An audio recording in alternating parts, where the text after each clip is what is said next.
আমার বান্ধবী আমার সাথে এমনটা করবে আমি কখনোও ভাবতে পারিনি। এই গরমের মধ্যে ভিডিও করে দেওয়ার কথা বললে আমাকে ব্রিজটা 3-4 বার করে উঠাইছে আর 5-6 বার করে হাঁটাইছে ব্রিজের উপরে।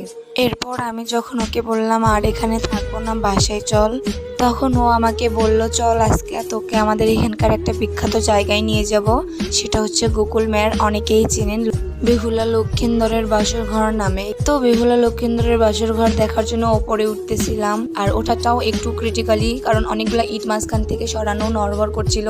তারপরেও শেষ পর্যন্ত আমি উঠে গেছিলাম দেখার জন্য। অবশেষে আমি কি দেখলাম, কিচ্ছু না, এখানে তো বেহুলা লক্ষিন্দরের বাসর ঘর নেই, এগুলো তো ভাঙা স্তূপ। এরপর বাসায় আসার সময় ফুল গাছগুলোর সাথে একটু ছবি উঠালাম, কারণ ফুল আমার অনেক পছন্দ, আর ফুল পছন্দ করে না এমন কোনো মেয়েও নাই, কিন্তু এখানে ফুল ছেঁড়া যাবে না জন্য ছিঁড়তে পারছিলাম না। তারপরেও একটা ফুল চুরি করে ছিঁড়ে ফেলছিলাম আমি, কারণ ফুল দিয়ে যদি হাতের রিং না বানাই তাহলে তো সুন্দর লাগে না। তারপরেও ফুলগুলো দেখে আমার অনেক ভালো লাগছিল।